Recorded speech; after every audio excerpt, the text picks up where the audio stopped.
damn, I'm not even ready. I'm not in this world to live up to your smurf expectations. Neither are you here to smurf up to mine. Y'all feeling that? I don't want no one, no smurf obligations. No, I don't think everything is smurfy. I said smurf, I smurf, I smurf, I smurf, I smurf, I smurf by Peter Tosh. I said I smurf, that I smurf, I smurf, I smurf, I smurf. If I'm angry, I'm sad, I'm happy, I'm smurfy, I'm smurfy. Say I smurf, that I smurf, I smurf, I smurf, I smurf, but thou shalt not smurf. Come on, everybody. Don't want to estimate my smurf abilities. Don't defecate or defecate on my garden. Don't belittle my authorities. Get rid of authorities. It's time you recognize their Gargamel. Yeah. I said I smurf, that I smurf, I smurf, I smurf, I smurf. Oh, goodness, Peter Tosh is off the hook. I smurf, that I smurf, I smurf, I smurf, I smurf. Stop going to Gargamel. Good morning, everybody. How y'all doing? All right, I'm done. Done saying. Oh, y'all can't see the thing behind me. This is, y'all remember this rule? We're going to do Smurf today. We're going to talk about, we got to get Smurfy, baby. We're not Smurfy enough. I've been listening to Venus Project this morning, so we're going to talk about being Smurfy. I love this one right here. This is part 2 of the Smurfs. I hadn't done the Smurfs in a while. Frankly, I don't understand Papa Smurf. You don't need to understand Papa Smurf. You just need to know that Gargamel is not your Papa, and Papa Smurf care about you. So Papa Smurf know that you're all blue. All of you blue, all of you came from colonization and slavery and destruction, oppression, and abuse, and all kind of crazy stuff. Y'all blue. Y'all got reason to be angry, sniffy, scratchy, stupid, ignorant Smurf. You got reason to be all of that. You got reason to be blue. Stop, egg. You know what? And I went to, where did I go? I had to go to the grocery store yesterday. Everybody blue. Everybody got the blue diaper on. There's blueness everywhere. It's time to get Smurfy. Thou shalt not smurf. All right, that's the problem. We smurfing, and we need to stop smurfing, and we need to get to smurfing. The dam about to break. If you remember the episode, it's time to pull people together and just go on and let them be smurfy. Itchy got up there, and nobody complained about Itchy. Itchy got up there. He got his log. He carried his weight too. Whiny Smurf and political Smurf and Democrat Smurf and Republican Smurf and the British Smurfs. And Yemen Smurfs. Everybody got a job to do. We got to get Smurfy. That's all I'm saying. Oh, I didn't post this. Hang on. What is this? Never talk to people. Wait a minute. Never talk to people. So when they, well, that's not what he said. Hold on. This is a Jacque Fresco quote. I didn't even put it out there. Never talk to people to gain their approval.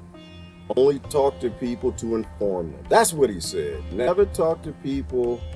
Never talk to people. Hang on. Never talk to people. That's actually, I would actually stop right there. Never talk to Smurfs. Never talk to Smurfs, because Smurfs ain't Smurfy and Smurf. You know what? I'll post that later. I'm going to post that later. How's everybody doing this morning? Are y'all Smurfy? Do you understand the analogy of being a Smurf? Everybody's got their own Smurf problems. Everybody got their own Smurf issues. Everybody blue. And everybody going to be the Smurfy they supposed to be. Nicole Sears is the Smurf she's supposed to be. She's going to be Smurfy on this day. She's going to be Smurfy on the next day. Depends on what's happening. Let her be that Smurf. Don't worry about her. She working on the dam. She carrying her load. You carry your load. Jonathan Close, he's another Smurf. He's going to Smurf Jonathan Close Smurfing. And just let him keep on Smurfing. You're all in it together. The dam about to break. We all going to die. Gargamel is not your friend. Stop going to Gargamel to write you some legislation, because it's never for you and it's never here to help. I was thinking about this more. It's like, what if they just all quit? Like, what would happen? What would happen if just all the politicians decided, you know what? We ain't Smurfing no more. We didn't figure that we've been Smurfing y'all since Smurf. We decided we're not going to Smurf with y'all no more. We're going to let y'all go. We did banks and the Bower lease, they run everything. And we decided that we not going to Smurf no more. And they all just Smurf away. What if they all just retire and go do something useful with their lives? Stop putting everybody in conflict. You know, because it's all based in that whole England thing, right? The time we dragged a million of them to slavery in Africa, and I say that every day, and I'm gonna keep saying that every damn day till people start talking like on the same level of communication. Smurfing. I was listening to Jacque Fresco this morning. His talk on not smurfing. I was about to say that. His talk on communication. People don't talk. Everybody's talking to apple to oranges, and you're not getting anywhere because you're talking apples and oranges. You got Happy Smurf over there. Happy Smurf don't talk to Grouchy Smurf. They can't communicate together. They can't communicate. Well, what if they just left? Then again, we did that with the Tower of Babel, and that's what England pulled, right? When they did that, when they gave everybody a race. Yeah, England did it. Yes, you was right about that. England did it. Colonizers, I'm with you. However, they were a side effect, and they just went along with the whole Tower of Babel. You break people up into races to make them predictable. They did it all over Africa. They did it over Latin America. The Spanish did it down there.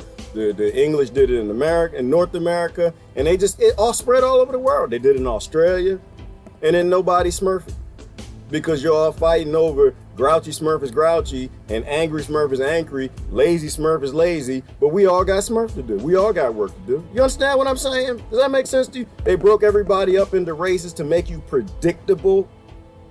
And so how do you fight that? How do you fight that? How do you fight England, who's just, you know what, they were sick of people enslaving their nation, their subjects, and decided, we ain't nobody gonna enslave our people but us. That's what the Queen did. She said, now ain't nobody gonna rape, kill, destroy, pillage, and starve and ship them away to slavery but us. Ain't no Africans gonna come up here and do that again. And so they gave everybody a race.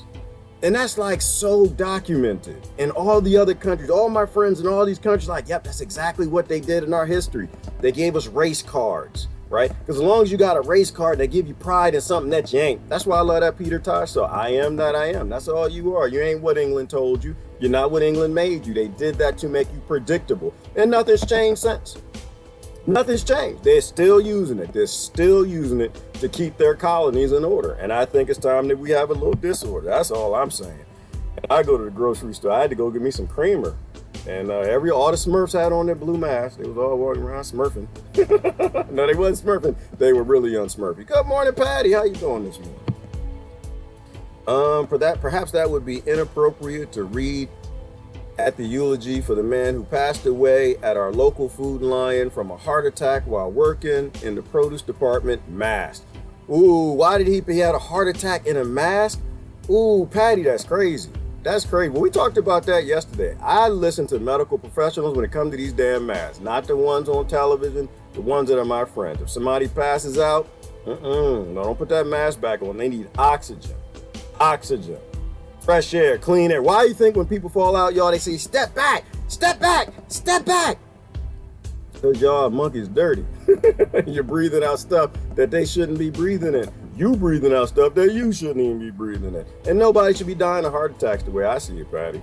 We're so past that, like even with the Venus Project, like we are so behind in technology, it's ridiculous because everybody's still conflicting over their little Smurf names, their little Smurf characters, right?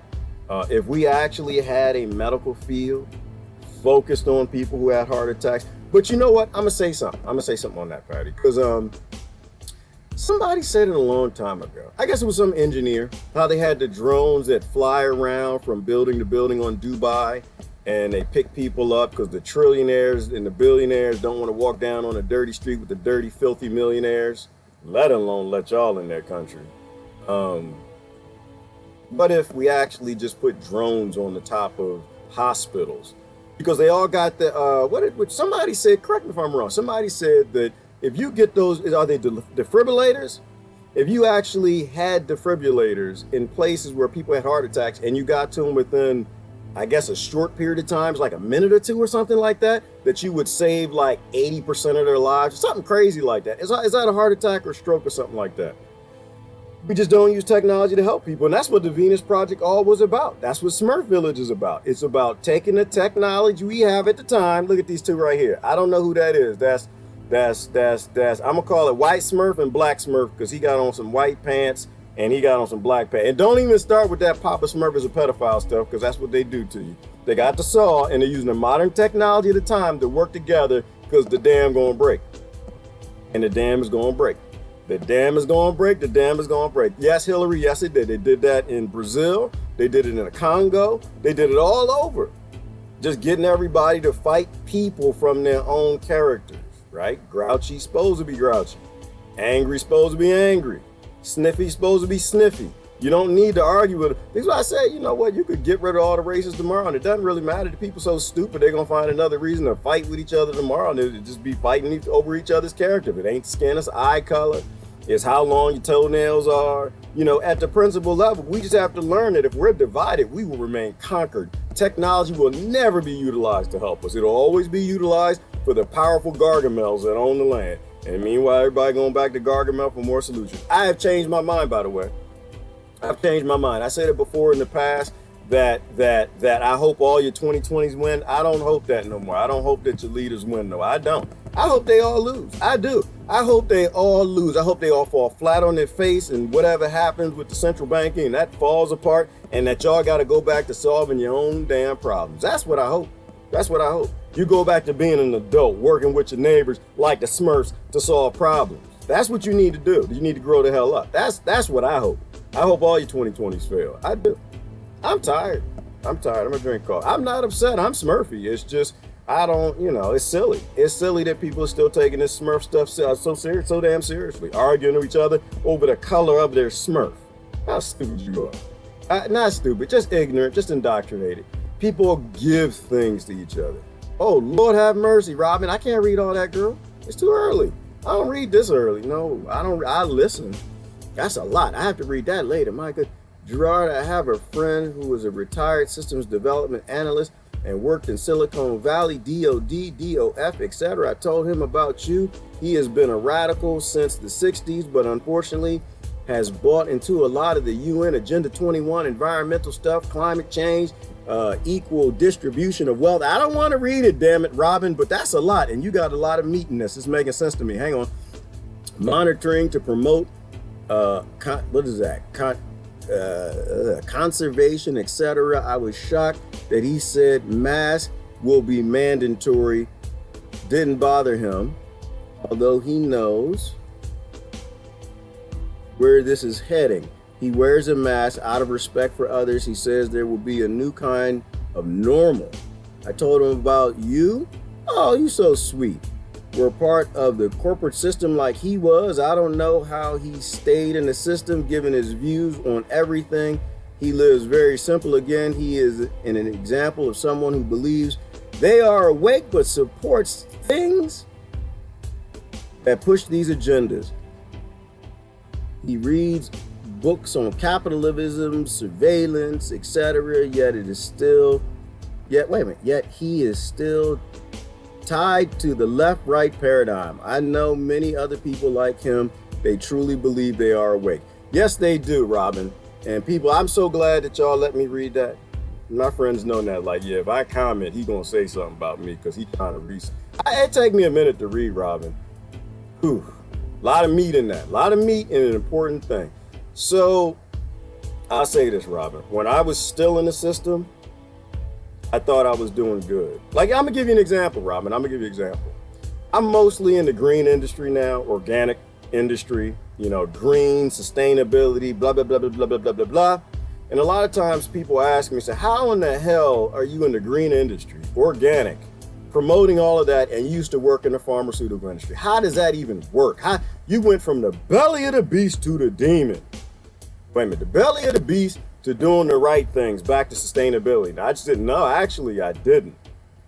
I thought I was doing the right thing then, Robin, and I think I'm doing the right thing now. I actually didn't switch industries. It's still a help industry. Like most people in all industries, Robin, right, they're trying to help, right? Everybody thinks that they're right. Like from that example, from Hitler to Mao to Stalin to Obama to Trump to Biden and to all of them. Y'all need to leave that man alone. Y'all need to leave that poor man alone. Oh my gosh, I saw the last video. I'm not even gonna say nothing. Everybody's trying to help and everybody thinks that they're right.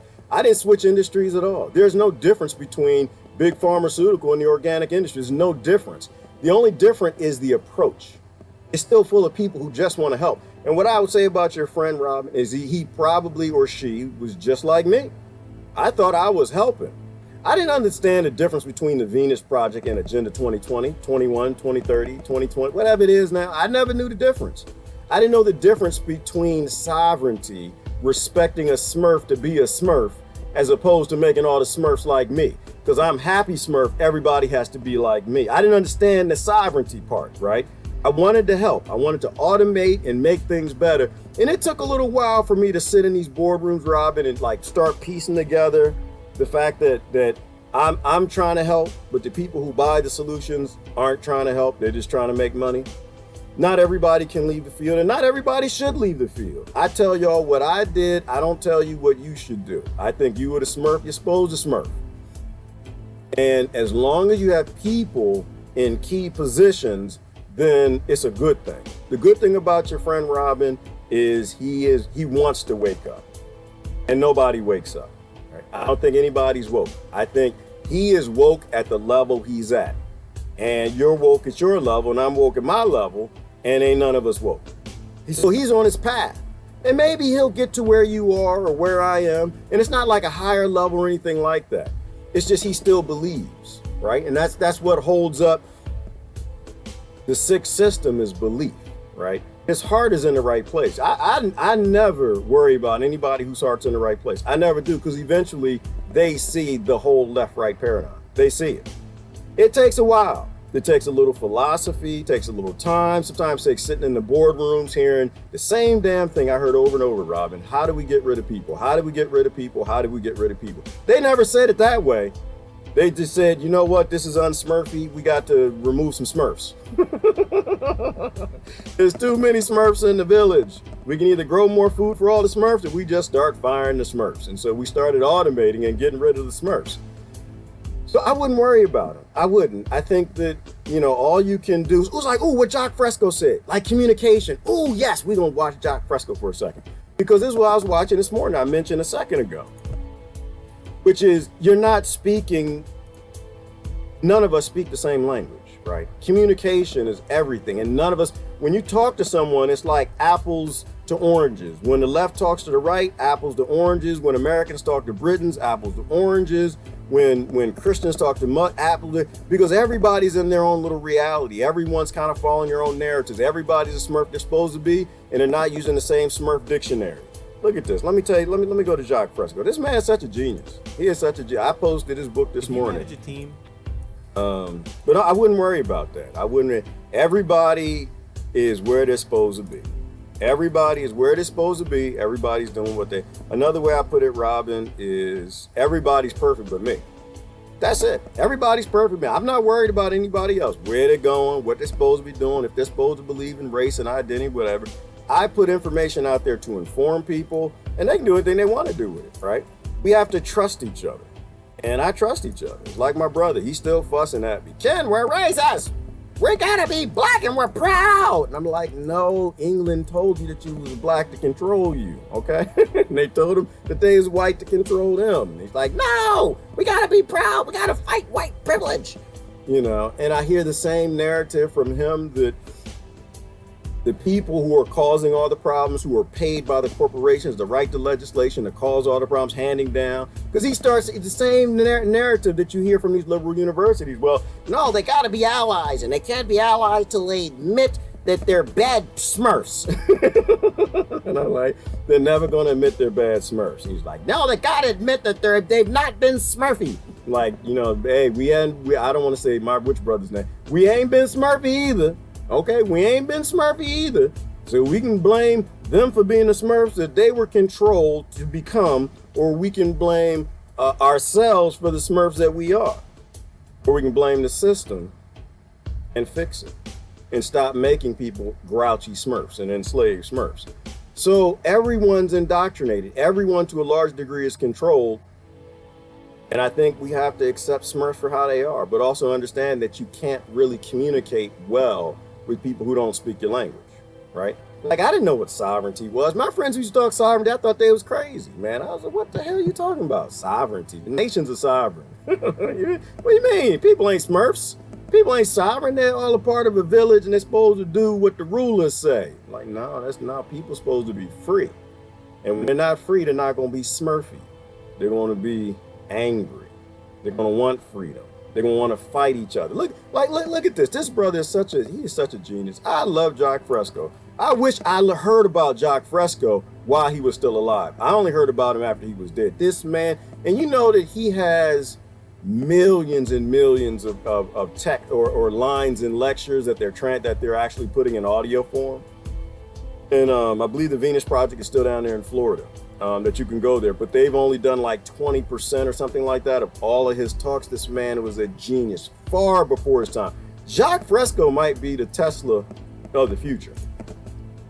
The most difficult thing would be in the realm of communication. Before you can communicate with anybody, they have to have close approximations to the words you use. They have to have similar interpretations, not identical. But the closer the interpretation to the language, the better the level of communication. If you live near the Hudson River and I live near a little stream, and we call it the river, we have different concepts of a river. Different concepts. You're not even speaking the same thing. Today's relationship, because of the people acting crazy out there, and the people in there acting crazy, is that, listen, I'm a slave, you've never been a slave. I'm a victim, you've never been a victim. I'm a victim of you, and you need to apologize because I'm a victim, right? And when you look at history, you realize, no, everybody went through the same things at different times, and none of us were here. They're just all of our ancestors, right? We're not even speaking from the same realm. And this is why it's important with what he says later, which is speak to people not to gain their approval, but speak to people to inform them, right? To inform them. If a gay person says, I want to be able to marry the girl I love, the girl says that.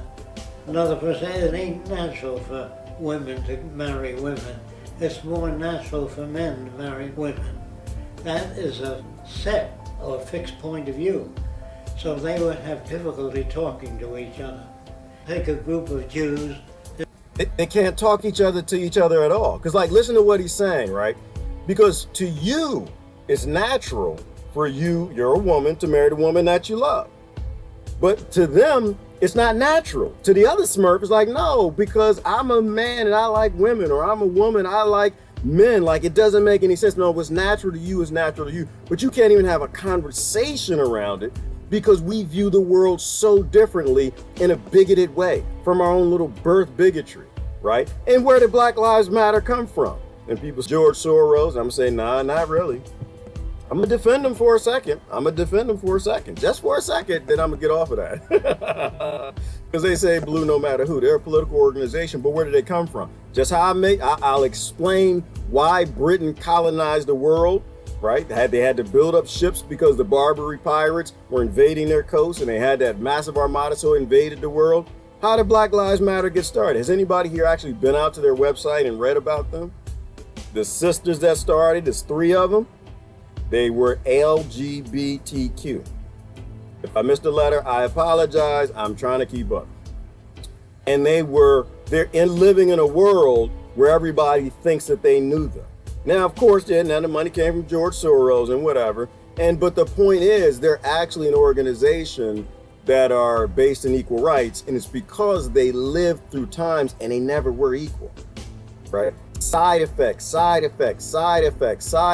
which is why when I talk about BLM, I say they are problematic. They're causing more problems than they're solving at the upper level because they're political and they're being driven by the oppression and scarcity and bigotry that they face, and genderism. And this is how they respond. If somebody comes along and empowers them, so instead of us listening to abused people to come about solutions that work universally for everybody, which is really what the Venus Project and the Zeitgeist movement are about, These billionaires fund people who need to be telling their story, not dictating what we do. And this is why BLM doesn't give two damns about black lives or white lives or blue lives. They're a political organization, but they've been through the fire, right? And people who've been through the fire got the warrior genes going. Like I said, Hitler thought he was right. Hitler knew he was right. Mao knew he was right. Abraham Lincoln knew he was right. Another thing I say on that, what was I doing? Because I don't have a life. I was looking at another author who wrote a book about Abraham Lincoln. Because I'm tough on Lincoln. Lincoln was not a savior. He was not a savior. He had no interest in freeing no damn slaves at all. All right. But Lincoln was progressive. I had a stupid idea to go down there and start a war. There are a lot of other ways to solve problems, and I will disagree with everybody who wants to solve a problem with violence, because you never solve the problem. All you do is make things that look the way that you want them to and kick the can down the road. Violence has never solved anything. That's the one thing. But the assassination attempts on Lincoln, like I never knew this. Did you know there were 2 assassination attempts on Lincoln? There were 2 of them. And it came from the people from the same society. I'll find the guy's name. He wrote a book. I was going to post something by him, but I'm still listening to him talk. There were 2. They were called the Knights of the Golden Circle, I think it's called. Somebody correct me if I'm wrong. And they tried to kill him the day of his inauguration. They tried to get him then. Because back then, you didn't have secret security, right? The president was just a guy. It wasn't a gal, it was just a guy, right? And he was on the train, and he had to go, I think he had to stop in Maryland and get off and walk to another train station that was a mile away, and they were waiting for him, right? Like back then you had one train, and everywhere the president went, they broadcast in the papers and everything where they were going. And so they were going to kill him then, right? And they didn't get away with it because of the first female private eye, and I think it was the first private investigation unit were doing its security for him, and they stopped it, they thwarted it. Years later, and what that was all about? That was all about stopping Lincoln, and it had nothing to do with cotton slavery or slavery in the South. It had to do with the new states that were opening up, right? It had something to do with gold from Mexico, and that's why they were called the Knights of the Golden Circle. And what Lincoln was doing was stopping the new states from using slaves to do whatever in those states. It had nothing to do with the slaves from the South, right? And that's why they didn't like Lincoln, because Lincoln was going after their cash cow, which is they were going to bring, I guess, gold from Mexico or whatever. And then John Wilkes Booth actually was a member of this organization as well, which is why today is fantastic because of the history that's coming out. It is damn near Smurfy. We thought we knew what was going on. We never do. But the thing about the Knight Society, this golden circle of knights, they were a secret society.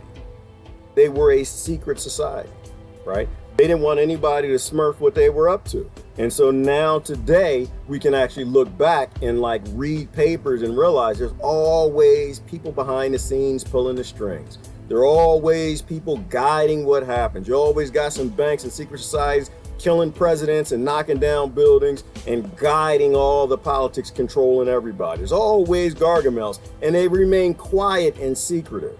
But that's another thing I'm looking into, which is beyond fascinating to me.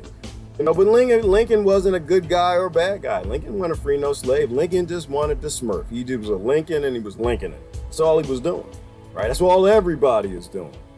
And when you, I think, finally accept that all the Smurfs are just the Smurfs, then you don't judge people as much. You let people be people because they think they're right, and in their head they actually are right. It's just when you look at the bigger picture in the grand scheme of things, everybody's right-ish. Let's go to a Nazi meeting. Because they can't communicate. Let him finish. And they talk straight. We never hurt you, we never did anything to you. The Nazis don't say, that's true. I guess my feelings are not based upon reality. They can't do that. He doesn't know what that means. If you want to communicate with other people, really solid interpretation of language, first you have to strike out all approximations. When I talk to the average person, I have to share with him a value system that I know he doesn't have or she doesn't have. They can't start out with parallel values. How do you know that whether they understand you or not when you talk to other people? How do you know? Unless they come back and say something to show me that you understand what I'm talking about. And if they can do that, they understand what you checked out, but it may not extend all the way, and you have to do a lot of inquiry in order to get the feel of other people. You have to talk. You have to be able to communicate. And you're talking, but all they're hearing is womp womp womp womp womp womp womp womp womp womp womp womp womp. They're hearing that Snoopy thing, right? Once again, I'll take you back to the example of my brother. When I say this stuff to him, you know, all he says, it just comes out like gibberish. Like, yeah, it's supposed to. If you haven't like read laws and trying to pay attention to the matrix and what's going on and removing yourself from the conversation, trying to find the primers with other races and nations, the primers, the things that link everything together so you know that you are communicating apples to apples, oranges to oranges. Otherwise, it'll just sound like gibberish. But, you know, I think what you do is you do the best you can to inform people, not control people. And the compel part is something I'm working on. I like compelling people. I want to see where it goes, y'all. I do. I'll inform people, but I try to say, y'all, we can do better. I think we can stop the water from coming through that dam. I think we can stop whatever they're up to. You got everybody walking around in blue masks looking like Smurfs. Hey, Christine wins. Krishna is the deity of the America. Oh, is it? Okay. Good morning, Jennifer. Good morning, Tommy. Good morning, Trish. Ali Oxen. Free, Trish. Did y'all find that Oak Island treasure yet? I knew I didn't have the spelling right. Okay, well, spelling talking about there. Here, let's get down. Nothing either is or isn't unless you think it's so. Nothing is either is or isn't unless you think it's so. Patty, when I think of that, I'm thinking of, right, there's a difference between what we think and what we know. There's a difference between how we feel and what is fact. There's a difference between what beliefs fit with our birth bigotry, our indoctrination, and what is a fact, what is real for the majority, right? When I think about that, if that's where you're going with that, we don't do a good job of separating what we believe from what we know, right? Because they indoctrinate us so well, right? They do such a good job of giving us their false reality to control us, right? If we can be honest with what we know to be true and what we believe to be true, then we can have great conversations. Then we can actually compare apples to apples instead of oranges to oranges. But most people don't do that. They know for a fact that only black people were slaves. They know for a fact that angry Smurf ain't never been through anything to make them angry. They know for a fact that men are supposed to be women and women are supposed to be men. They know these things for a fact, and it's so hard sometimes to get people to see that it's a belief. So I don't think you even try. I don't think you even try, because people live their false reality, Patty. It's like I said with the unicorns and the mermaids. I let them be anything they want to be. I got friends that are even vampires. You want to be a vampire, you can be a vampire. But if you want to join us in the real world, you have to lay aside your beliefs that make you right all the damn time. That's why I don't do politics no more. I can't even look at it. I feel sorry for people. I do. I actually feel sorry for people who still believe this stuff, who actually still believe that Gargamel is here to help. Gargamel ain't here to help. Gargamel is here to find the village. Gargamel is here to break the dam. Does Gargamel eat Smurfs, or was Gargamel a pedophile? I forgot which. But Gargamel is never here to help. But they convince themselves that they are. But if you look at history, when has the government ever helped? When have the kings have ever helped? When have the corporations have ever helped? They're not even here for us. They're here for profit. They don't even lie about it, right? So yeah, I just, the whole politics thing, I don't really understand why anybody believes any of it anymore. I don't care who wins anything. It's insignificant to the important things in the world. All they do is turn the Smurfs against each other. Our governor is on a power trip mandating masks now. We didn't have to wear them before. Ivana, where are you at? Is that California or Oregon? I know they lost their damn minds, but I think the police in most places now are saying we're not enforcing them. As far as I can tell, like the police, your sheriffs, and that's how what people need to do is they need to fight these things on the local level. You need to stop, just let go to a degree at the state level. They are a government, but they're useless, right? The federal government's not a government, it's a governing corporation, and they're owned internationally. The people who own them don't even live here. They're useless, but they bought the tops of the state governments, and that's why they're doing a lot of this. I think one of the governors got caught with a deal.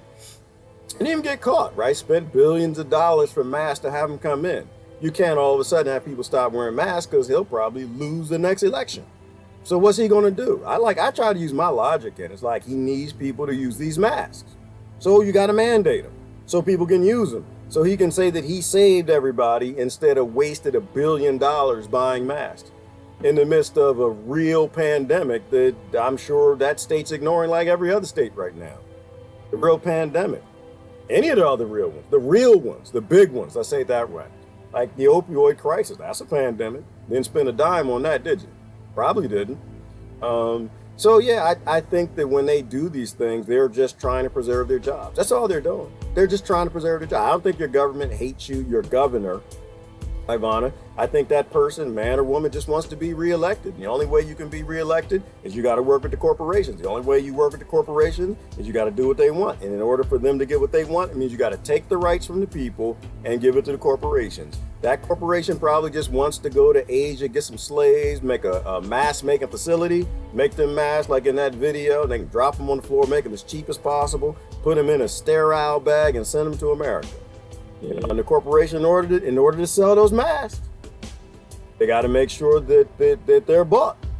And the governors own the purse, right? Well, they have the ability to do these things, and then that's what they do. So to me, it's just like, that's a good example of what all the politicians do. They just want to be reemployed. Like, they're like us. They're like the chicken fryer, the guy who drops the fries, makes the burgers, the accountant, the engineer.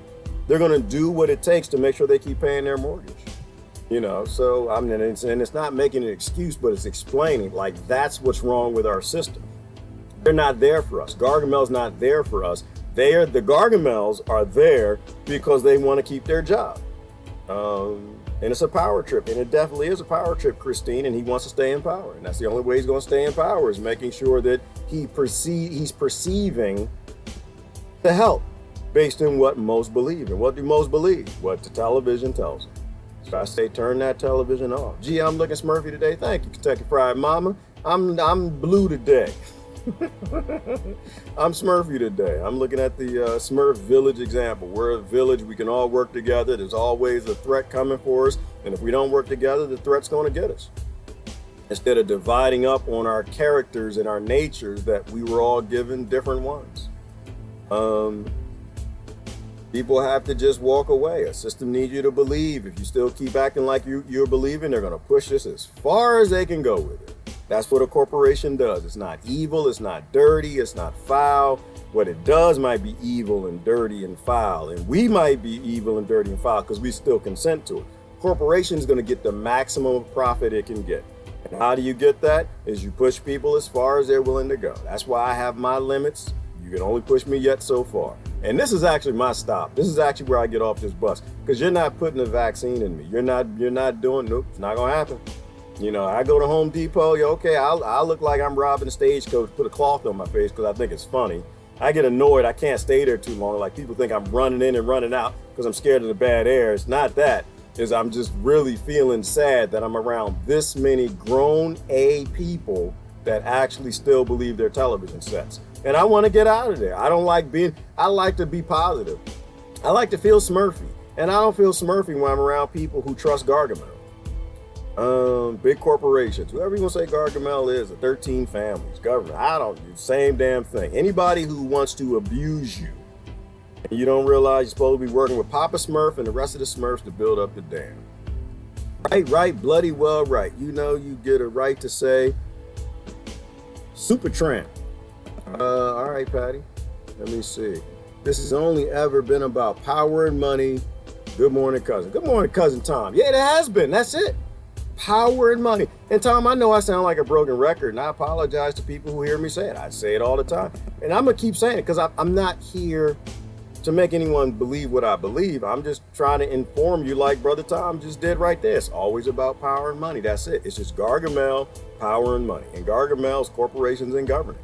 They want more power and they want more money. And they're not the bad guys. They're just the people in the place in a time where we consent to keep those people in the place.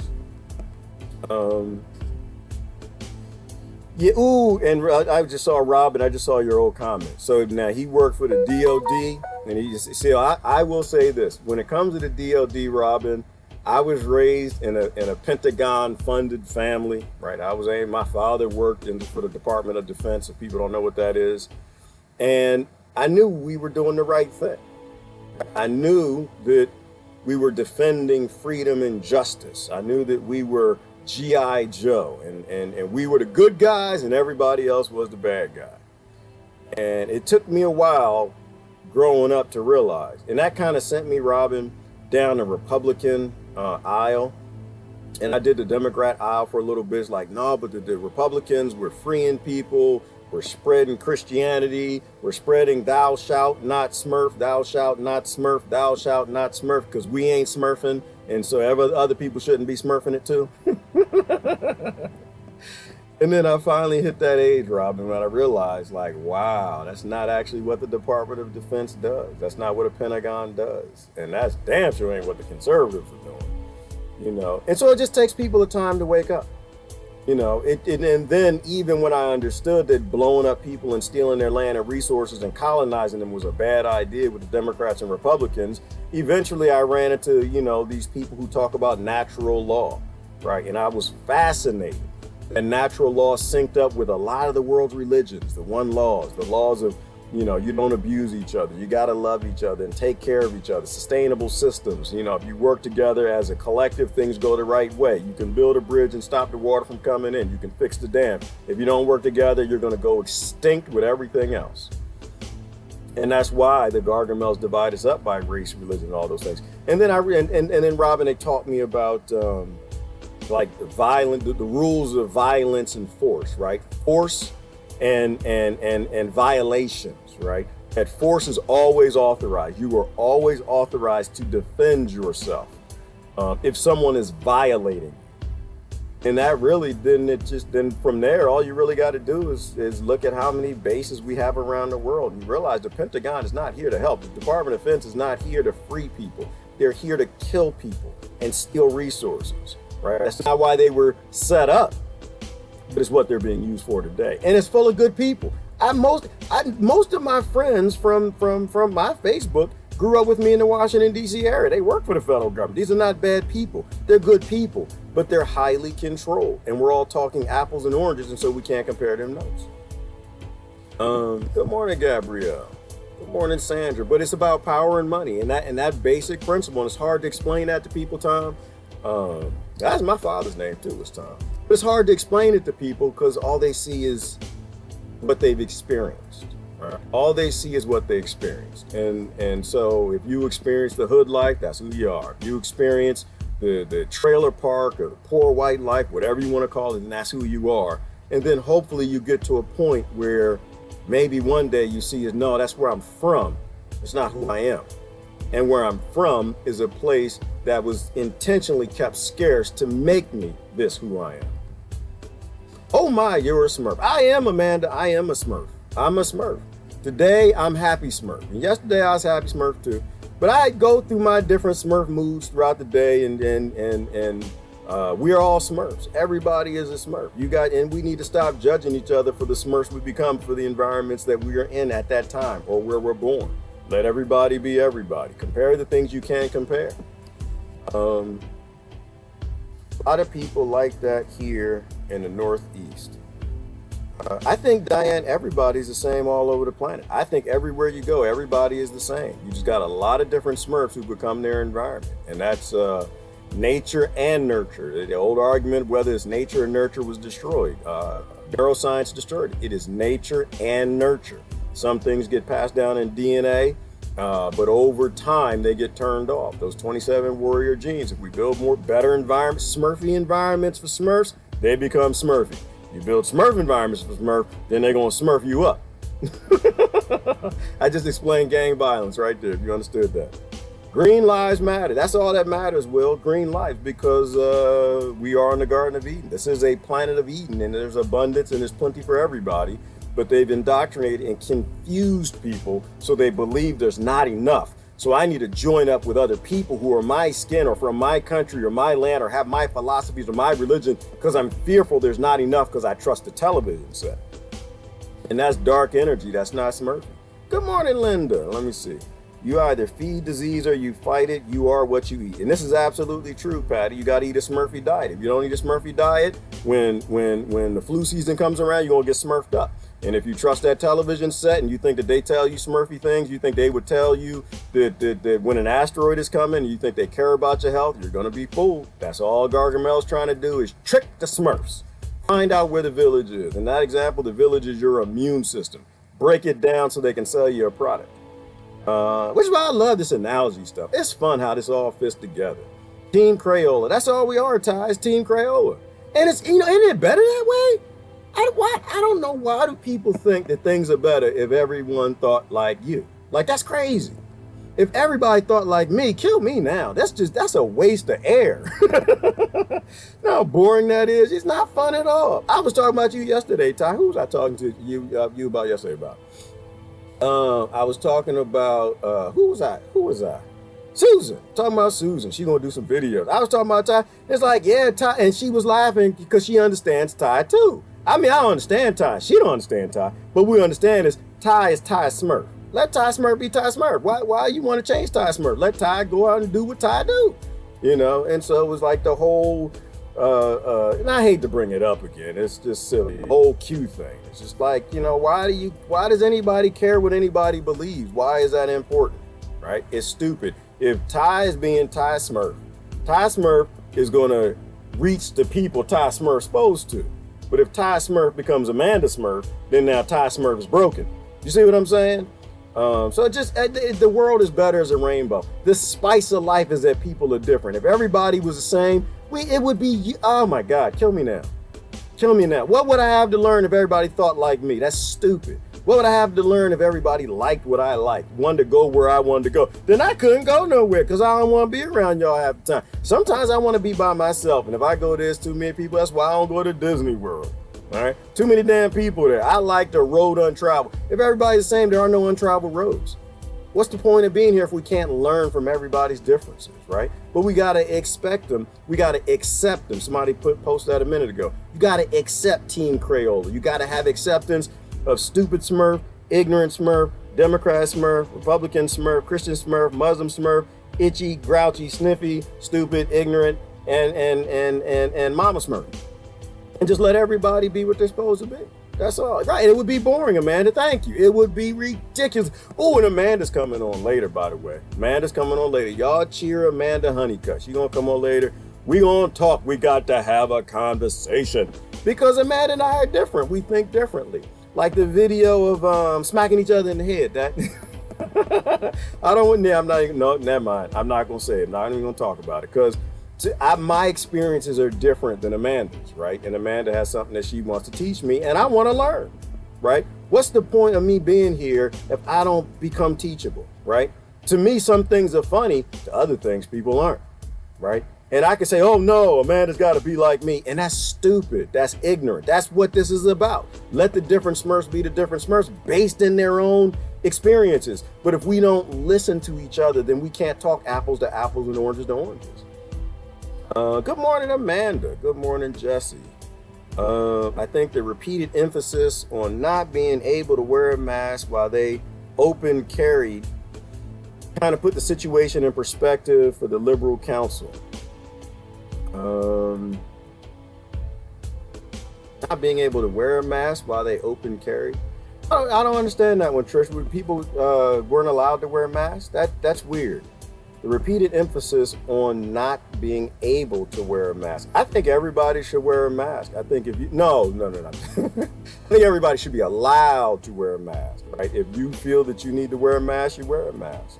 So I didn't know in areas they didn't let people wear masks. That's weird to me. While they open carry kind of put the situation in perspective for the Liberal Counsel. I guess you know what, Tristan, maybe that's a reply to somebody else. I'm all up in y'all's conversation. But I believe in open carry and wear masks and get vaccines and GMO and everything that's not a violation, right? I don't have anything against AI, I have nothing against tools. All these things are Smurfy, all of them. Tanks are Smurfy, bombs are Smurfy, guns are Smurfy. All of those things are Smurfy in the right hands, for the right reasons, used the right way. They're all just tools. Masks are Smurfy. It's not Smurfy when you make me wear one, right? That's a violation. When you violate me, now I got a problem, right? I'm fine with your vaccine. I have no issue with vaccines at all. If you think it's a Smurfy tool to put in your body, then Smurf away with it. But the minute you want to come over here and stick it in this Smurf, it's supposed to be a fight. All right, do you see what I'm saying? And that's how I get down. And that makes perfectly good sense to me. The world will go the way it's supposed to go until you violate people. I have no issue with guns at all, Trish. I have no, they're a Smurfy. I wish my neighbor had a tank. And you know what? And to be honest with you, I'm not even going to go through the details of it. But I'm glad I got a friend that's a hunter right next door. Got all kind of guns and arsenals and stuff, because you don't never know, number one. And number two, I'm not going to tell you. But you let people be who they're supposed to be. All these things are just tools. It's when you violate people, that's when it's a problem. When you try to make other people like you, that's when you think you're right. And that's where I was going with that politics earlier, why I can't do politics anymore. I can't even think about it. I just feel sorry for anybody who still is, because it's just, I see a bunch of people who think that they're right. Not right, but right, correct, right. And they think everybody else is wrong. It's ridiculous. And we should be older than that. We should be smarter than that, right? You know by now that you have to do a certain degree of selling out to be in a political party. You know by now that being in a political party means that you got to be apathetic to another Smurf and how they want to be Smurfy in Smurf Village, right? You know that. You literally got to turn your back on somebody to be involved in politics. It is always about robbing Peter to pay Paul. And at a certain point in time, you got to realize, yes, you are right, Hillary. You are right. In Hillary world, in Hillary land, between Hillary's ears, Hillary is always right. But when it hits Mayday's ears, then Hillary is wrong. I challenge when your examples do not live with the source and can't teach you. Oh, y'all are having a discussion about something else? Good morning, Mayday. Good morning. Hey, Christine. Indeed, it's a big challenge and a training in patience and compassion. Even on this thread. It is, Christine, because everybody's from so many different backgrounds. And that's why I'm on Facebook. That's why I keep coming back. I go in the garden. I'm out there all the time. I don't know why people think I'm here all the time. I'm always doing something else, but I have my phone with me, and I'm being tracked and monitored and contact traced and all that stuff. I turned it off. I'm sure they turned it back on, turned my Bluetooth off. I'm sure they turned that back on too. I put on my firewall for Bluetooth, but you know what? The thing is, there's so many interesting perspectives. There's so much spice on this particular Facebook. So I keep coming back because there's spicy people here. They're all different from I am. And learning is why, if we're not here to learn, what are we here for?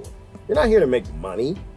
Not ignorant that is. Like, you're here to literally earn slave wages, collecting other people's labor and putting it in an ATM account and sell and buy slave labor.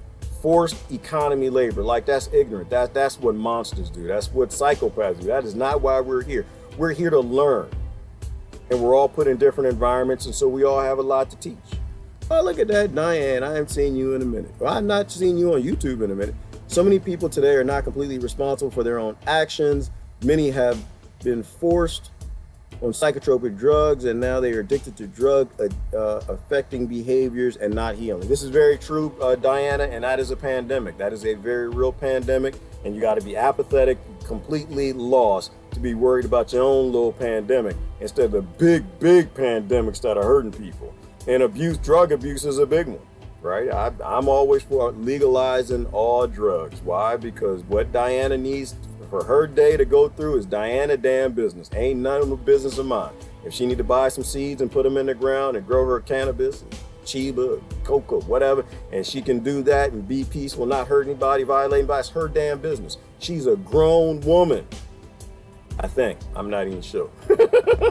Diane could be 10 years old. I have no idea. I don't think they let you on here unless you're over 14 or something like that. But even at 14, you know what's good and what's bad. You know what you want and what you don't want. And that's a real pandemic. And this is the issue I have with the pandemic, is it basically took all the people who need to focus on the people who really got real problems, and they're all focused on a fake problem. That's the issue I have. Or a small problem. I'll try to be fair and say it that way. A small problem. Not a root problem, not anything at the principal level, not the people who really need to see these doctors and nurses in hospitals and get medical care, but focus on their fear. They literally destroyed our economy and the world's economy globally because they were allowed, they let the TV scare them. They let the TV scare them. I had to explain to a friend, I can't allow her fear to rule my life. No one's fear can dictate my life. And you need to stand there, Kia, and don't ever move. Because that's Kia's life. Don't touch that life. That's Kia's life. You know, I would say, what's your friend's name? Don't tell me your friend's name. No, it's Rick. Rick ain't got nothing on Kia's happiness. Kia need to live Kia's life and follow Kia's passions, Kia's way. The minute that Rick is scared of something and Rick needs to force Kia to do something, that's a violation. That's a violation. That's why I think principles are important. If we stick to principles, all the answers are easy. All the solutions are easy. There are no hard problems in the world. You know how hard the problems were in the world were to me until I discovered the people who talk from a principle perspective? Everything was hard. Everything was hard. But once you get the one law that you can only do unto others what you want done to you, you can't violate anybody else. You can't abuse anybody else. When you get that, all the solutions are easy. And then they become universal because of what everybody wants. And the world goes the way it's supposed to. We're all used to each other. We've known each other for years now. We are tied, but that's the thing is I think people come in and they don't understand that. And they think that, if you cussing me out, they're like, oh, Ty and Gerard's fighting. It's like, no, that's not how it works. It's just Ty's supposed to cuss Gerard out every now and then. It's like Michael Rappaport yesterday. Oh, Ty, if you didn't see that, you need to see that, brother. He cussed everybody. It was funny to me. I don't know why it's funny when people cuss me out. It's hilarious. But it's just expression. Everybody expresses themselves in the ways that they need to. Right. And we have to learn to accept how each other is and how they need to express it. Tony's cussing me out and somebody else is cussing, Chris Lewis is cussing me. I'm fine with it. To me, it's hilarious. But it's them being them. And for the most part, they're not cussing me out. They're cussing my experiences out. They're cussing out my indoctrination, and they should, because my indoctrination and my experiences are very different from theirs. Right? I just don't cuss because that's just not my thing. It's not in my realm. In my realm, in my world, in Smurfy Gerard world. It works for me over here. But it's like, no, everybody here remains friends. Everybody here no, because we're not friends. That's the problem. That's the problem. That's why we're all so weird to everybody, because we're not friends. We understand that we're family. We understand that we're cousins. And people don't get that. My brother, he got it. And I know Courtney's over here. He is upset with you. He is upset. He said, you let that girl put blackface on your profile. Like, first of all, number one, I don't think you really understand where blackface came from. All right. It was a great thing. All right. It got people on stage and made people laugh about things they need to be laughing about instead of whipping about. That's number one. Number two, you don't understand Courtney. She's a cousin of mine. That's my sister. She would never do anything to hurt me. I don't think. Right? That's why I don't, people like, you got white nationalists on your profile. Are they not valid? Are they not valid? You disagree with them, I get that.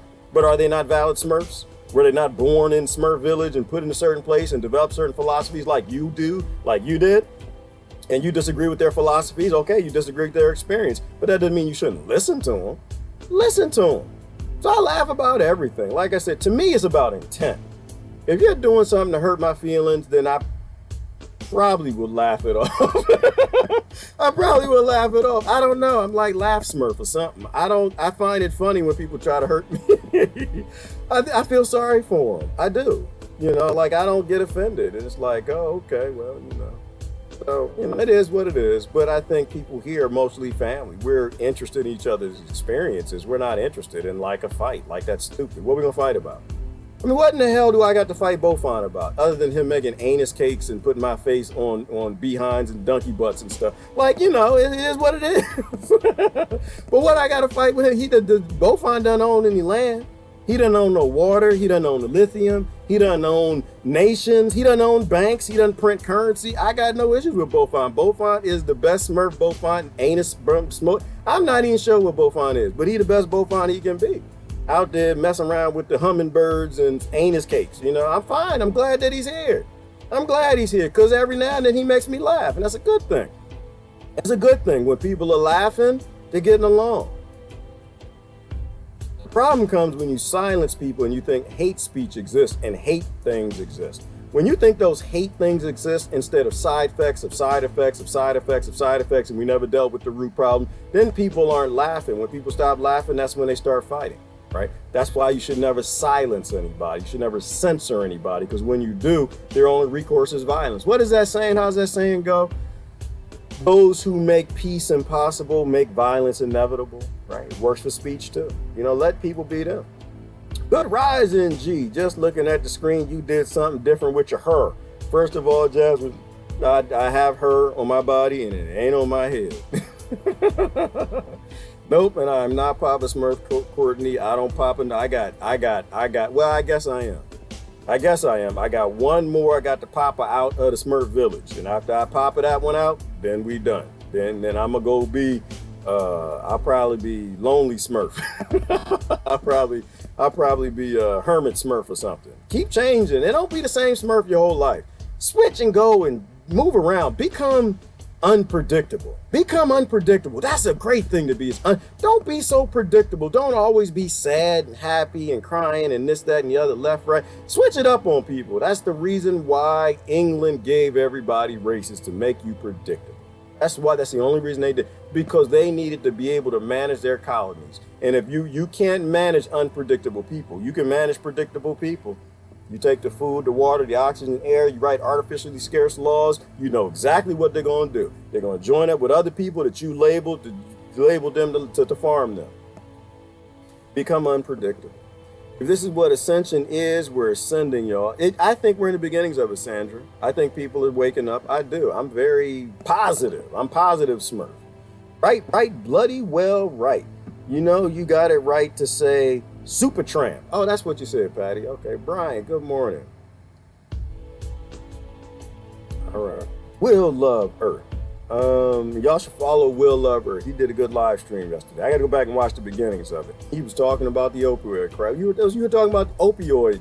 Your friend who had opioid addiction. Is that about right? I came in late and only caught the back end of that. Which is why I don't play Pandemic. And that's why I was talking about opiates a minute ago. You were talking about your friend, and I think he died. It's just like, we got to start learning our lessons. We're not learning our lessons. We're not learning that, you know, we create conditions to abuse people, and those abused people respond in abused ways, and then we lose them. And life, all life should matter, but no life actually matters. And when every life matters and every person has a person story, and we go look at everybody's person story, not the people story, then we can make changes so other people don't go through what that person did. Does that make sense to anybody? That's why I'm thinking about people in person. That's why I've been thinking about that lately. There are no people. There's only the person. You got to give every person a chance to tell their individual story. Strategic. That's why I want your government to walk away. I want the politicians to walk away so you can become an adult again. You can solve your own problems with your neighbors. It is very easy for you to strategically solve problems as an adult dealing with person problems. Person to person, strategically, right? Not tactically from a government that's rolling out one solution that should fit everybody in all situations, because every situation is different. That's why I'm opposed to this idea of authority and carte blanche solutions for everybody. No solutions work for everybody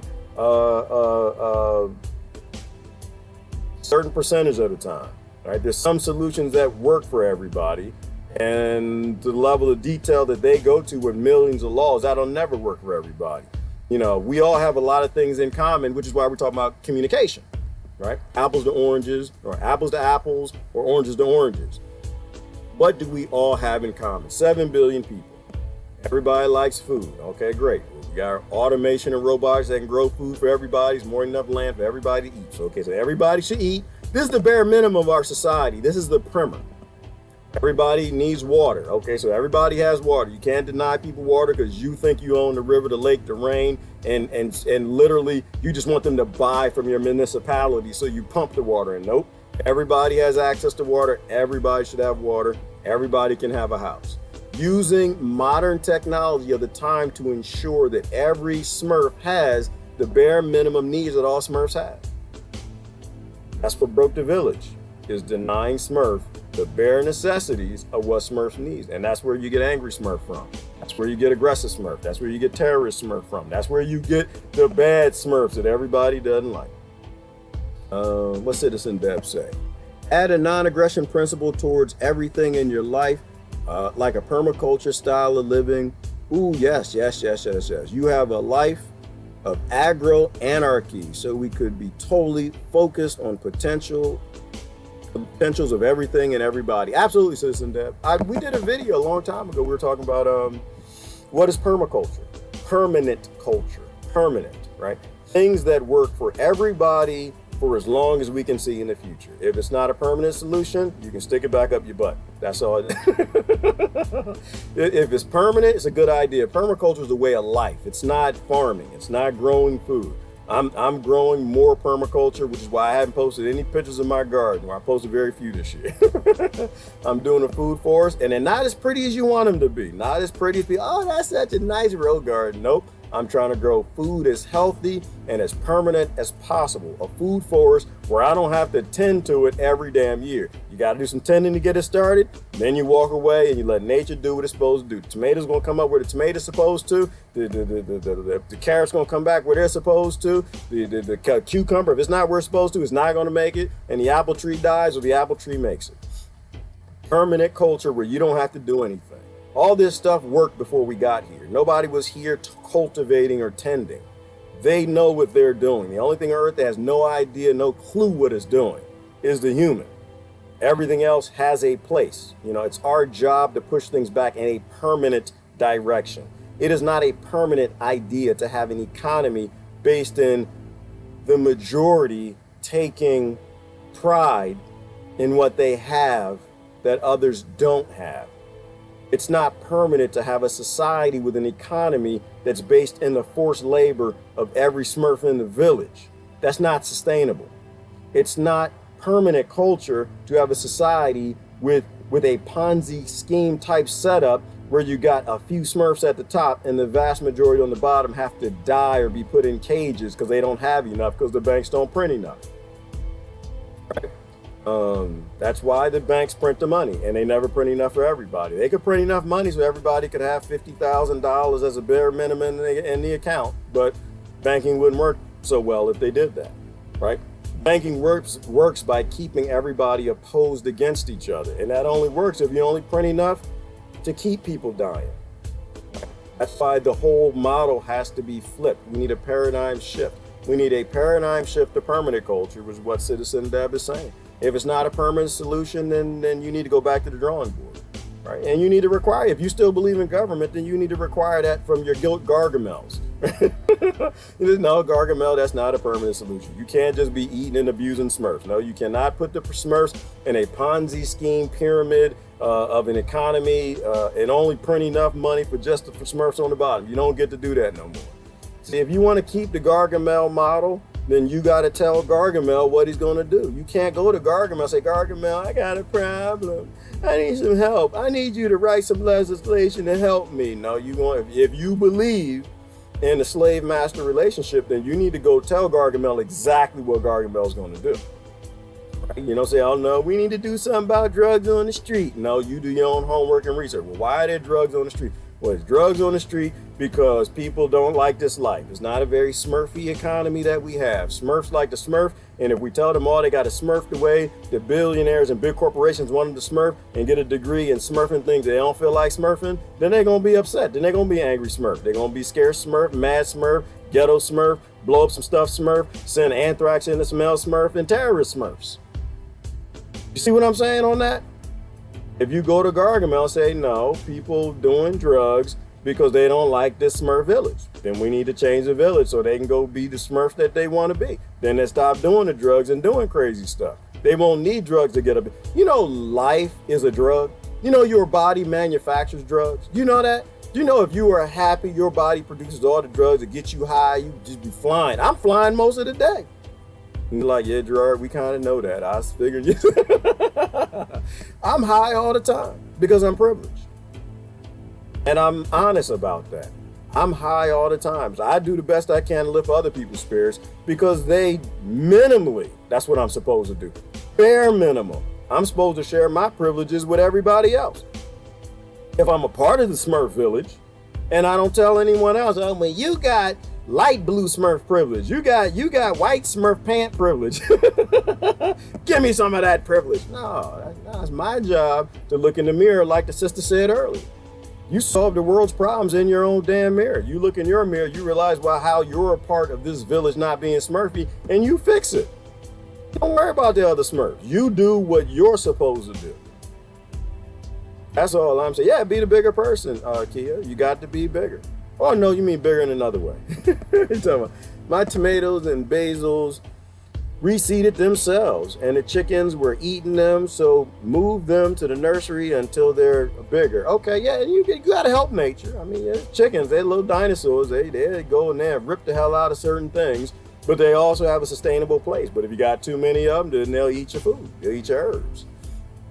Everything works well in balance. Everything works well in the balance, but billionaires can't be billionaires in a balanced world, right? They got to rule people and own people, and so they got to divide people up into different groups and get them to fight with each other over what neither group has. Good morning, Amanda Boudreaux. What else we got? Buenos dias. Good morning, Rick. I think, do I want to look at the news times today? I don't know. Is anything in the news? Is anything important in there? I kind of don't want to look at it today. I recommend we call them to the Council of redundant sophilism. I don't even know what sophilism is, Ty. I have no idea. But I agree with you, Ty, because 99.999% of the time, I agree with Ty. So if Ty said it's a Council of redundant sophilism, then that's where we need to call them to. And whoever the them is, Ty don't waste his time with things that don't make no damn sense. So them is the bad them. That's the they that everybody keeps posting about, the notorious they. Good morning, Ron. Let me see. Hey, Christine. Let me see. You might need his protection. Violence is never okay. Violence is never okay. Violence is always wrong, Christine. It's always wrong. Defense is always authorized, right? If it's truly defense, that's why they call it the Department of Defense, because they want to make you think that people out there coming to get you and defending you, and they ain't never defending you. As long as I've been alive, it ain't one day, not one day, did the Department of Defense defend me. And I've been paying taxes since I was born. They ain't defend me once. I'm gonna tell you right now, one day in this world, never one day did the police defend me. You know, never one day. I'm always defending myself. The bullies used to chase me damn everywhere. I used to fight all the damn time. They ain't never defended me. I'm not saying defund them. I'm not saying that. I'm saying we need to think these things through. Like if you call it a Department of Defense, when y'all gonna start defending people? Right? It's people getting raped out there, shot, killed, murderized, all kind of things happen. When you gonna defend us from these politicians writing more laws, taking our right? When you gonna defend us from Big Pharma? When you going to defend us from the big chemical companies and giants? When you going to defend us from the EPA that put 11 of the most popular pesticides in everybody's pee? When you going to defend us from that? When you going to send some drones in them? Right? That's my debate. Like I said, I know I love the Pentagon. And y'all, the only reason I got my privilege is because my father worked for y'all. But y'all ain't never defended me. Don't tell me nothing. TSA defended me. When did TSA ever defend? Did TSA defend y'all? Okay, then why are we paying them? That's what I want. We're like a very wasteful society. Is the war on drugs defending us from drugs or bringing more drugs in the country? Okay, we've proven they bring more drugs in the country. Okay, then Bye. See ya. Defund that. I like the word defund. We could probably go down the list and defund a bunch of stuff. Ooh, what's that? Support for your local sheriff? Right, Jimmy T. And if the sheriff doesn't support our right to not wear masks and to defend us from a federal governing corporation that comes to our land to put us in cages and shoot and murderize us, if your sheriffs ain't defending you, you defund them. You stop voting for them. If they're not standing up for you right now, saying, no, I know the governor writing some stuff, but we ain't gonna enforce it because that's against the Constitution and the people elected me to do my job. My job is to protect them from anyone who would defy their rights. And right now, you governor, you kind of smelling like that one. You looking like that one, you know, and so I think that you have to look at the job and say, okay, is that what you're doing? And this is like the whole, who's the sister from earlier? This is that whole corporate America thing with me. My problem is I did too much reporting and statistics, right? Like we had a job to do and we did the job. We developed the software, we delivered it, and we measured it when we were done to make sure it did what our client needed it to do. Measurable results, right? So if you got a war on cancer and cancer's going up, if you got a war on pandemics and the pandemics are going up, you know, and it's just like, to me, it's common sense. If you're making war against domestic violence and domestic murders are going up, there's a problem in the Kool-Aid. Somebody pissed in it. Somebody pissed in the water hole. Why? Because they're actually making business out of the problem. That's what you get when you get cronyism and capitalism all rolled up into one big monster and a fake corporation pretending it's the government. I'm never fighting anyone. I'm just rude naturally. I know, Ty. That's why I let Ty be Ty. Good morning, Riley J. How you doing this morning? Ty has put a notice that he is bust. Wait a minute. He is bust getting his groove on until tonight. Okay, yeah, he does. You know what, Anna? You know what Ty did? Ty is doing some amazing work. And I don't know if people are really seeing that. Ty is doing some amazing work in exposing his lifestyle to other people who need to see it. I've never seen that in my life. I have never seen that in my life. When the last time I seen that, I was raised in the church, like I said. The last time I've seen something like that, it was when they had gay ministries in the church. And when you look at those gay ministries and their pamphlets, what they did, it was trying to convince people who were created by God, who were perfect in God's own image, because God doesn't make junk nor trash, and telling them that they are junk or trash, and trying to break them and make them like the Christian Smurfs. And that's defying not only God, but all the scriptures that they actually read. But my problem is I actually read that Bible. That is my problem. That's why I'm not actually in the church right now, because I actually read it. And I actually believe a lot that I read, and some of it I don't believe. But the thing I do understand is God doesn't make junk. And so what Ty is doing is what I've never seen done. You have all these Christian Smurfs out there watching LGBTQ and Puppy Smurf and realizing that, damn, Ty is just a person. Ty is just a Smurf like everybody else. Ty was born here. Ty just wants to be free, just want to be Ty, right?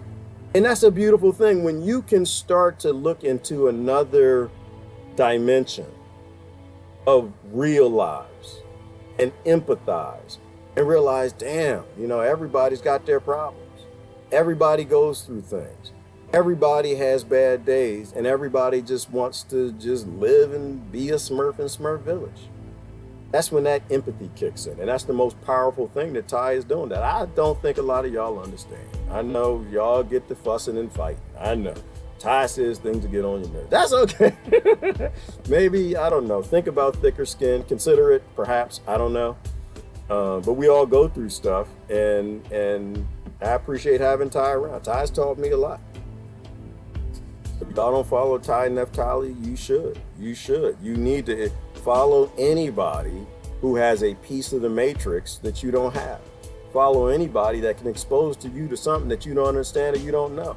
That's the very little word of defying ignorance, right? If you want to fight racism like we talked about, because that's so damn popular right now, if you want to fight racism, okay, well, ask the people who are giving you your marching orders to see their resume. I need to see where you fighting racism. I need to see a measurable result where you got rid of some racism. Just show me your resume. Show me your resume. If you ain't getting rid of it, then you ain't actually fighting it, right? If you're creating more of it, then actually you're working for an organization that actually makes a whole lot of profit in making more racism. Then it's not on their resume anywhere, but I see measurable results on Ty's profile. I see Christians and conservatives that are cheering Ty on, which is a beautiful thing, that love Ty or being exposed to it. Measurable results, right? What was his name? I always forget his name. Fred Hampton. I don't know why that name is so hard for me. Right? How you want to fight racism? Okay. Well, I look at Fred Hampton's resume. Did you fight any racism? Yeah, he did. How did he do it? He talked to him. Imagine that.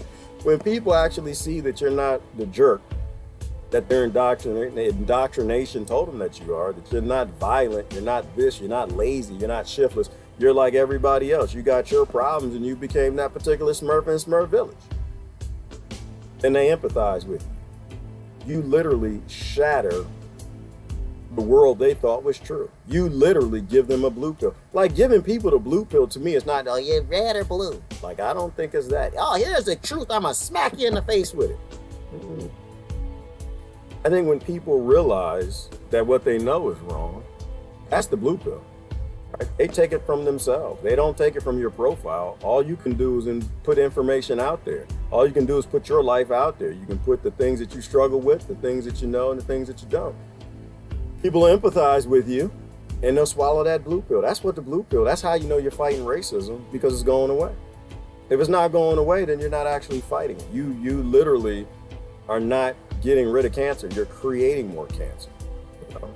But that's all you can do is tell people. You can't force them. You can't fight them. So I like to look at measurable results. When I see people who are actually doing things that are effective, I pay attention. I pay more attention. Me too, I've learned so much from Ty, and he explained it so well. Yeah, he does, and he makes you laugh at yourself, which is important. This is so important. You gotta laugh at it. If you're not laughing at yourself, everybody else is laughing at you. You got to laugh at yourself. If you don't laugh at yourself, you are not seeing the right person in the mirror. We are all a bunch of Smurfs, and ain't none of us Smurfy. We tell each other, thou shalt not Smurf, and we go around and Smurf around the corner when nobody's watching. We're all just a bunch of funny monkeys in a barrel. And we need to laugh at ourselves more, which is why comedy is so important. Do whatever you want as long as it causes no harm and doesn't infringe upon another's right to do the same. Very true, Susan Jewell. Live your life, be you, and do all you can to help other people live their lives and be them. No one owns land in this system except for the bankers, which is why Beaufont, that simple term right there. If you had a group, Beaufont, called All Lives Matter, that would be your slogan right there. That's all you got to do. Because that's why life doesn't matter to nobody. There's nobody in power because they need the land. And how do they get the land? You got to kill people. And they want to take it back, you got to kill them again. You got to kill their neighbors, you got to kill their friends, you got to kill their kids and the grandkids, you got to keep killing them. You got to build a massive prison industrial complex. You got to keep taking their rights. If they got a right to get some land, no. You give people the land back, Beaufont, and I think the world will go the way it's supposed to. Once again, fighting an invisible enemy. How do you fight an invisible enemy? If you're new, and this all sounds like gibberish to you and what all these people are posting here, and it's not making a whole lot of sense. What most of us realize is we are fighting an invisible enemy. Nobody knows who it is. Nobody knows who. They're very powerful people that are always pulling the strings, like the Wizard of Oz. There is always somebody behind that damn curtain, because that's how it always works. People who are smart enough to own and rule and run things, they never get on TV. They're never on the microphones. The only way you fight an invisible enemy is you got to determine what they want the most and then deny it to them. That's it. That's it. You don't need to identify them. You don't need to know who they are, where they sleep, where they. And what Beaufont said is spot on right there. You know, they want the resources, they want the land, they want the resources. They want the resources. So all you got to do is deny them that. Yeah, I know. We talk about it all the time. We talk about reparations, right? But reparations for who? For which Smurfs? For which Smurfs who are abused to become all the Smurfs that we do in this village are you fighting for reparations for? Right? Because if you're fighting for reparations for just certain Smurfs, you're actually fighting for the system, because every Smurf has been abused, right? Every Smurf, and that's why they became the Smurfs that they did, right? When you're fighting those people, you know, they're okay to give some land to some people some of the time in some places if it keeps everybody in conflict. But what they don't want is all people to have all the land that they need, so they become the creatures that they want to be and they live out their own lives and their own passions without being driven to build a world in careers which are just slavery, working for corporations that they own to build the world that they want so they can hand it to their kids to control your kids. Right? And this is why, and then we go back to that same old saying. People like, oh, I'd do anything for my kids. Would you? I'd do anything for my grandkids. Oh, really? I'd do anything for my nieces and my nephew. I just love them to death. I post their pictures. It's so cute. They're having fun. They're playing, doing it. Well, what if you could let them play for an entire lifetime? What if we had the technology to free human beings from all drudgery to go off and just live their life? What if you could give that to them? Would you give it to them? Would you not be a Democrat to do that? Would you not be a Republican to do that? Would you not be an American to do that? Would you become a citizen of the world to do that? And not no New World Order citizen. No, baby. That's worse than what we got. That's worse than what we got. Actually, we fight because we care about each other. Yes, this is very true. We call each other out and then move on. That's what adults do. People fight because they care. Ty, you know what? It was back when I used to get out on the street and activize. I used to activize and I used to use activator. I know. Jasmine was talking about my hair. I used to have that stuff. And I damn sure had some activator because I needed curls, because that's what a dark blue person had to do. If you was a light blue person, you didn't have to put an S curl in your head. I had to put an S curl in my head. But back when I used to activate Ty out there in the street fighting the oppressor. We used to fight all the time. All the time. All the actives, we could never get along. Oh my God, it was crazy. It was crazy. You sometimes end up in a fist fight. And I was like, if we're out here fighting the oppressor, why are we fighting each other? We're supposed to be fighting the man. And I come to realize the only reason that they were fighting is because they were real people. They had real passion. They were real smurfs and they really cared. When you meet people who don't fight, be a little weary about those people. They're just zombies or something. When you really care, not necessarily that you fight, but you feel it. You get hurt when people say things, right? And everybody deals with that hurt differently. Gerard, why don't you fight with nobody? I don't fight with nobody because I'm privileged. That's why I don't. That's why I don't fight with anybody. I would. Y'all take my privileges away. It'd be a fight. I'll be out there fighting with everybody else. But you know, I'm a privileged person, and I'm showing you my privilege, which is why I don't get upset. I'm like, okay, there you go. I lived a great life. Like, there's not really much you can do to me anymore. Which is why I can fight the power now. I don't have to pick a team and fight from within the power to give some people power. I really don't care. I lived a good life. I want my kids to be free because I was never free. Because I actually love them more than I love myself. I actually love them as persons, not as black people or black men or Americans or whatever. I love them more. And the only way that they're going to have freedom is to Chinese have freedom. The only way that they're going to have freedom is if the white folks is free. There ain't no poor white folks. There ain't no poor white folks, black folks, poor Asian folks, poor Latino folks. And nobody need to steal or rob from them because they got all the resources they need. 3D printers printing everything they need. They got a house, they got land, they got food, they got water. Instead of the billionaire families holding it all, the resources are shared. Then I know I can pass away peacefully and my kids will live happy, right? They get to be free. I do that for them. I would do that for them. So it's not about even being violent and stupid. I just say that this is where I get off the bus. Y'all not gonna put a vaccine in me because I finally understand why the world is the way it is. Because you got multi-billionaire, multi-international conglomerates that tell governments what to do.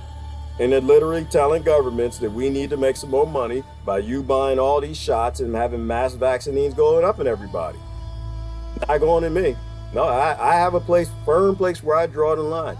I'm going to do my best from here till the day I die, removing my consent from those who use that consent and the money and the power from that to enslave the next generation, my kids.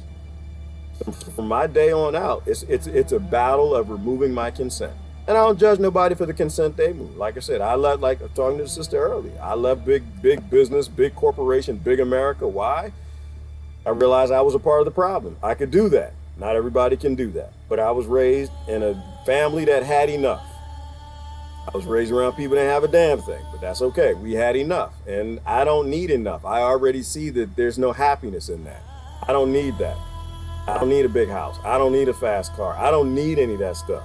All I need is a piece of dirt, some seeds, a few good friends who are honest, that live on principle levels, and we're good to go. That's where I'm happiest. I've never been more happy in my life. The happiest I've been in my life is when I had the least. It was not when I was jet set flying around on British Airways, flying around to Texas and working for these big corporations. Oh man, I was about to say the name of them. I don't want to do that. I wasn't happy then, and I got sick of the travel. Ask somebody who travels to work. Ask them how fun that is. It looks fun, doesn't it? Oh, jet set. I'd love to travel for a living. Yeah, okay. Travel for business and see how long it gets. After a while, you just like, another airplane. And they try to make it better. You get the fast lane. You don't have to stand in security. You get to pass, you go right through, feel good for a minute. Then you get tired of it again. You miss eating real food, cooking in your own kitchen. You miss your house. You miss your kids. And then they get the rental car stuff. The other side live well. Then you just show up and they know who you are. You flash the car. You just go get in the car, drive away. You can do all of that when you travel for business. Going to London, eating in the most wealthiest, ignorant eating club. I never even knew they had eating clubs, y'all. I didn't even know what that was. It was the weirdest thing just to go sit down and tell somebody you want some food. I loved it. I enjoyed it. It's time for other people to enjoy it and realize that this isn't cool. It wasn't cool, right? Like I would go and go sit in the eating club and say, well, that George told me, the manager in the place that I work said that, I was like, well, I don't see prices on here, George. He said they're not supposed to be prices. You tell them what you want. Tell them what you want. And they got runners to go get it. It's crazy. People live that way. And on a planet, if you have children that don't even have rice, you have a planet that have children in Haiti who literally eat mud cakes for breakfast, lunch, and dinner. And here I am, sitting in I won't say one of the most wealthy, but a very wealthy eating club in the city of London. And I can just say, bring me this, and a slave runs off to go gets it, brings it back to the kitchen and cooks it. Not okay with that. You might be, I'm not. That's where I usually stop because it's real, people. It's real. You're not gonna like what I say next, but I'm gonna say it anyway. I don't do this because I'm trying to make friends. I don't do this because I seek your approval. I do this because I feel like I'm informing people to my experiences in life so that they can take those experiences and do whatever they will with them. A man in the White House named Donald Trump told you that Haiti was, and for the sake of, I don't cuss, but I'm gonna go ahead and cuss because there's no other word to describe the emotion I feel when I went online and I saw that there are children who have parents who have to put mud in their stomachs to sleep at night. Haiti is a shithole. Yes. I'm sorry, I don't have a choice. I have to cuss on that one because there's no other emotion I know. There's no other word I know to express, but I felt when I saw that. I'm gonna pull up because I am tearing up because it's not a joke, y'all. It's not a joke. It's you can run around this world playing politics all you want, robbing Peter to pay Paul because you think you're right. And the only thing that you focus on when that man said Haiti is a shithole is that he's racist. I love you to death, but you need to go to hell. You don't need to go to hell because we're already in hell. There are children who live in hell right now. It ain't nothing worse in that Bible, in its description of hell. Ain't nothing worse than any description I've ever read in the Iliad and Odyssey about hell. It's any worse than a baby having to have mud shoved in its stomach so it can sleep at night. I'm sorry. You need to go to hell. You need to go to Haiti if you're still playing politics. You need to travel more. You need to get out.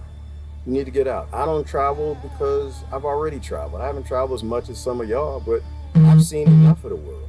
Right? And the world is real. It's a real world out there.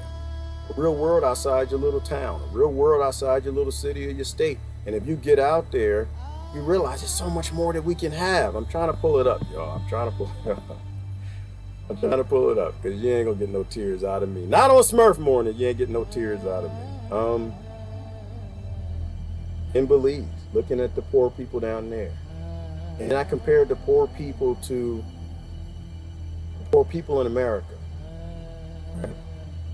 The difference between the poor in Belize and the poor here was the poor in Belize had all the food that they needed. They had the land that they needed. They actually had a government that would give people the land just for being born in their country. Just for being born there, you get land. And I live in a nation where poor people have no choice but to go rob other people, to take up a gun, join a gang, and go rob other people or grow some illegal plants to feed themselves. Because we're still playing rob Peter to pay Paul politics instead of giving people what they need. Babies, instead of giving them what they need. The poor there were happy. No, they didn't have a bunch of smartphones, although that's a lie. They did have smartphones. They actually did. They had smartphones. They had cars. They had houses. Did they have the latest? No. Did they have the new shoes that were shiny and all these little ugly colors y'all have on these? I don't know why y'all would put orange on shoes. I love you to death, but I don't know why you would put orange on. Orange supposed to be on a thing that grows on a tree that you eat, not on no damn vehicle. and your feet. Bare minimum. And that actually is what the Venus Project is about, which is why, and the Zeitgeist movement, which is why I always promote them everywhere I go, the Ubuntu movement. There are better ways, and they're all over. But you don't see the better way because you haven't left. You haven't got outside your house. You haven't got outside your country. You haven't talked to any of these people. You've let television convince you that these people don't like you. They hate you for your freedoms and all this other crazy stuff. There are a lot of ways to live better than America. And people always, well, you always talking about the problems, not the solutions. Name a problem that we don't have a solution for. Name one. All the solutions are easy. Leave everybody the hell alone. Give them the things that they want. Treat a baby like it's a human baby born on this planet, and you have an obligation to it as an adult to not play politics, rob Peter to pay Paul so they can't have the things they want from massive corporations that will defy everything they need to put them in conflict with everybody else to be a slave for them.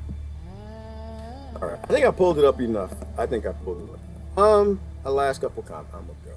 We fostered that in Haiti, Gerard. Yes, we did, Miss Tree, and that's the problem with you, Miss Tree, is you actually read. You don't let the television tell you that, it's socialism, it's communism, it's this, or capitalism. You actually do your homework and you read it. We did that to Haiti. And if I'm not mistaken, it started with France, right? France begun it and we finished it up, right? France begun it and we took over Haiti. And we had all that money supposed to go to them. Instead, you had these people, which I'm not going to say their name because that always just ropes everybody up into more arguments over nothing, that bought the mineral rights. Like, that's a good example right there. Thank you, Mr. That's a fantastic example right there of the whole Confessions of an Economic Hitman, right? The book that explained that we don't invade anybody to help them. We don't bomb children to stop people from gassing them. We bomb people to steal their land. And what did they do? That famous family. They decided all Haiti's minerals are theirs, right? So now Haiti, which is a very, very wealthy country, it's a very mineral rich country, is poor because the mineral rights are taken by people you want to keep in power because they're denying the poor people there, so they got to eat mud cakes. It's like the Congo, same damn thing. Afghanistan, same thing. These nations have billions and billions and trillions of dollars of resources, which is what they all want. And you work for the people you vote for the people and cheer for the people who work for them. You're not a part of the solution. You don't have a solution. You're the problem, right? And that's what people have to do.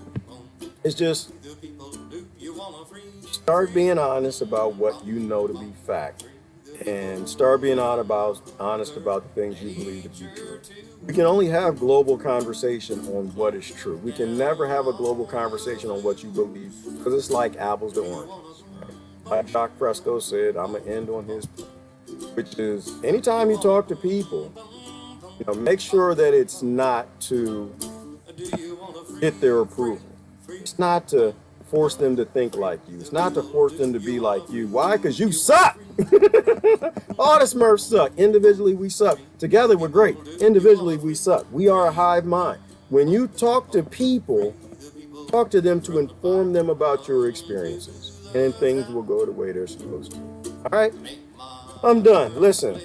La la, la la la la. Let's kind of make a Smurf village for the next generation. We live in hell. We are hell. This is a S-hole country. Every country's an S-hole country. And we need to pull up. We need to make the world Smurfy for the little Smurfs that are being born. And if not for them, then for who? If not us, Smurf, and if not now, then when? Right? See what I'm saying? We can't be Smurfy. We want to be. But we got to admit, first of all, that we are all Smurfs. We're all Smurfs of our environment. And greedy Smurf's supposed to be greedy, and moody supposed to be moody, and sad supposed to be sad, and don't like Anna Smurf supposed to be don't like Anna Smurf, and one that don't like Patricia Smurf supposed to be that, and just let people be who they're supposed to be. Work together, focus on what we have in common. The rest of it, just drop it. Because I think if you really, really think about it, we all have a lot more in common than we have difference. But anytime you turn on that damn television, it's about what you don't have it. Anyway, this is Jacque. Love y'all to death. Y'all have a Smurfy day. Remember, thou shalt not Smurf. And don't go around the corner and Smurf it around the corner. Don't be a hypocrite. Love y'all to death now. Bye-bye.